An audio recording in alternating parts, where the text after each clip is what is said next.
this ever happened to you? Boy, I can't wait to see my nice new ironing job. No! That's right.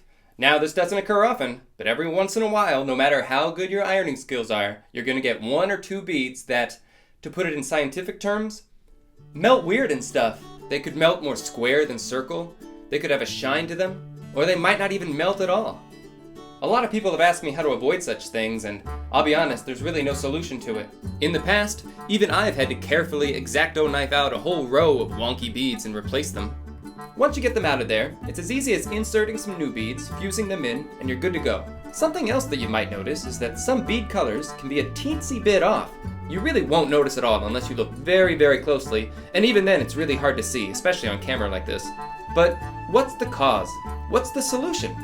Honestly, I have no idea. But it got me thinking about the nature of flaws and errors, and I wanted to pose some questions, get your thoughts, and get some discussion going. So I know it's not ideal, but if we can't always solve this problem, then maybe we could try looking at it from a different angle.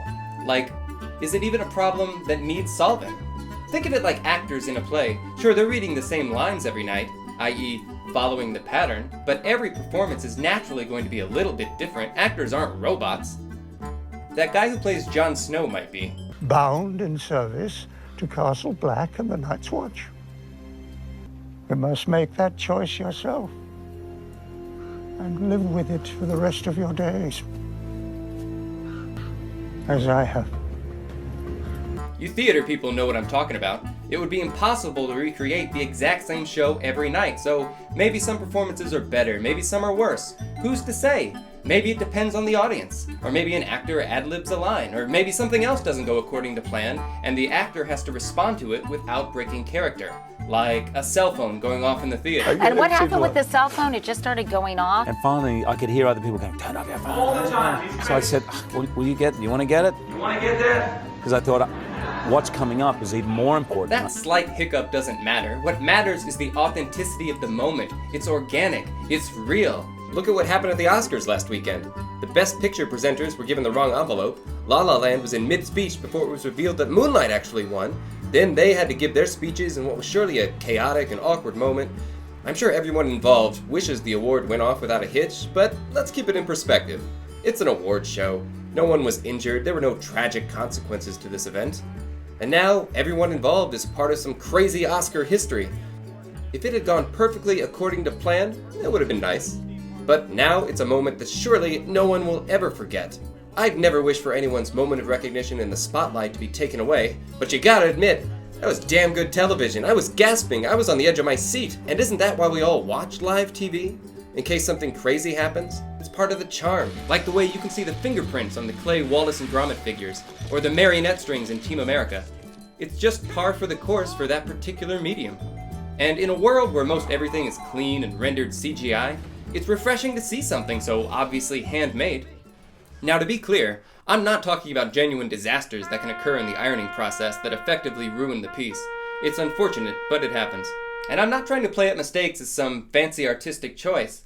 I'm just asking, if it's something that can't be controlled or predicted, is it truly a mistake? Remember that stormtrooper in Star Wars that hits his head on the door? Is that a mistake of the movie? Take over. Well, I'm sure it wasn't planned, but now it's a well-known, fun little moment. It actually improves the film for me. Not by much, but it's a lot of these little moments that give a film character. And I think the same could be said for Perler art. And by the way, George Lucas left that bit in when he was making the special editions. And that's a guy who wants to fix everything. And I got the film finished somehow, but it wasn't finished to the level that I'd want it to be finished. And there's a saying that films aren't well... Of course there are steps you can take to make your beadwork as consistent as possible. Don't mix brands, never iron in a hurry, change out your parchment paper regularly. Always make sure your pegboards are level, try the masking tape method. But even doing all of that is no guarantee, just don't let it get you down. I'm sure we would all prefer to have every Perler bead melt perfectly every single time, just like we'd prefer snow not to fall on our driveways, or the supermarket not to be out of Captain Crunch when I went there specifically for that. But anyway, life isn't perfect. But it's the unpredictable that makes it worth living, you know? A house isn't ruined if one brick has a chip in it, and your Perler piece isn't ruined if one bead melts kind of weird.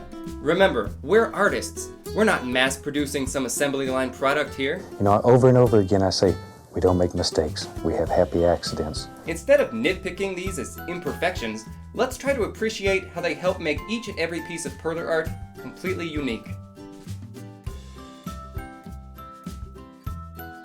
Hey guys, let me know your thoughts in the comments.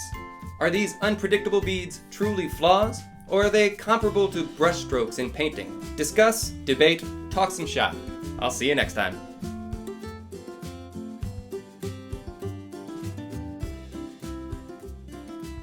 Bound in service to Castle Black and the Night's Watch.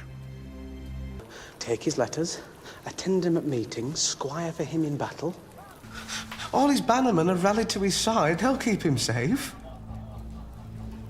For stealing their silver. So now I'm here. At the end of the world, React. no one to sing for but Move your face. like you.